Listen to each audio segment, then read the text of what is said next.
నమస్కారం గురుగారు. నమస్కారం. ఓం నమః శివాయ. ప్రతి వారం లాగానే ఒక మంచి మోటివేషనల్ స్టోరీతో మన ప్రోగ్రామ్ స్టార్ట్ చేద్దాం. ఇంద్రుడు పైనుంచి అలా వెళుతున్నాడు గగన విహారం చేసుకుంటూ. భూమి మీద ఒక రైతు పొలం దున్నుతున్నాడు. చూశాడు, ఇదేమిటి ఇవాళ రేపు వర్షం వచ్చే సూచనలు ఏమి లేవు కదా, ఇదేమిటి పిచ్చోడు పొలం దున్నుతున్నాడు అని చెప్పి ఇంద్రుడు అనుకుంటాడు. సరే అతన్నే అడుగుదాం అని చెప్పి మారు వేషంలో వెళ్ళి, ఏమయ్యా పొలం ఇప్పుడు దున్నుతున్నావేంటి, వర్షాలు వచ్చే సూచనలు లేవు? ఏమోనయ్యా, నాకు ఈ రాత్రి వర్షం పడుతుంది అనుకుంటున్నాను. వర్షం పడితే వృధా అవుతుంది, చూస్తూ ఏ రైతు ఊరుకోలేడు. సో నేను రైతును కాబట్టి ఖచ్చితంగా దున్ని తీరాలి అంటాడు. తెచ్చోడ ఇప్పుడు వర్షం పడడం ఏంటి, పడదా? లేదు, నాకు అనిపిస్తుంది పడుతుంది.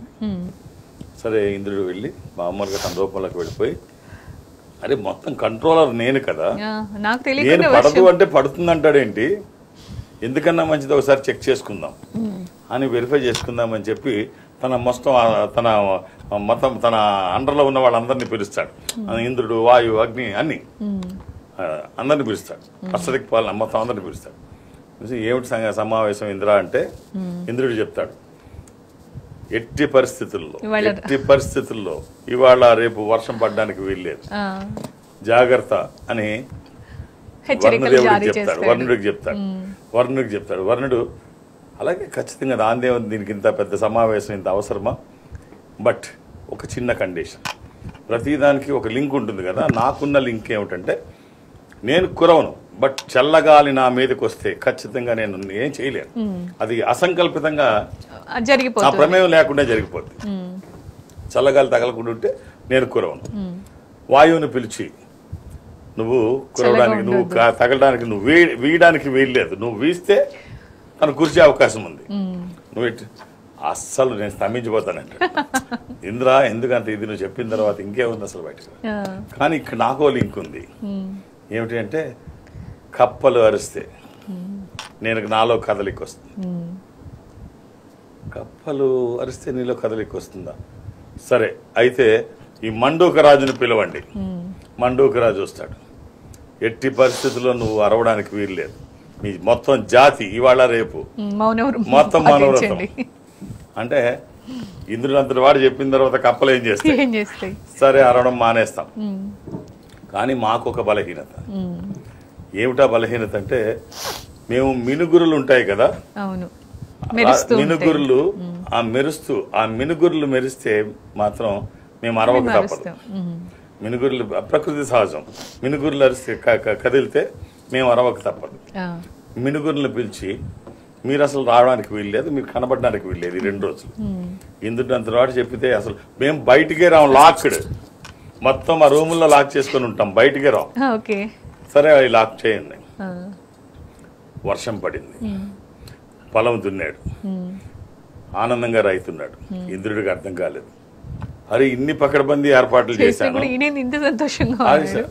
సింపుల్ గా వర్షం పడిపోయింది, వాడు దున్నేసుకున్నాడు, అంతా అయిపోయింది, ఇంత ప్రయాసం ఏమైపోయింది, వర్షం పడిపోయింది, తన పొలం దున్నేసుకున్నాడు, అరే ఇంత ప్రయాసం ఏమైపోయింది, నా కష్టం అంతా ఏమైపోయింది, ఇంత పెద్ద మీటింగ్, ఇవన్నీ నా మొత్తం నా బలాలు, నా అధికారాలు, నా సహచరులు, సహకారం అంతా ఏమైపోయింది, ముఖ్యంగా పెద్దరికం, వాడు ఏమైపోయింది అని చెప్పి అందరినీ సమావేశపరిచి సీరియస్ గా అడుగుతున్నాడు.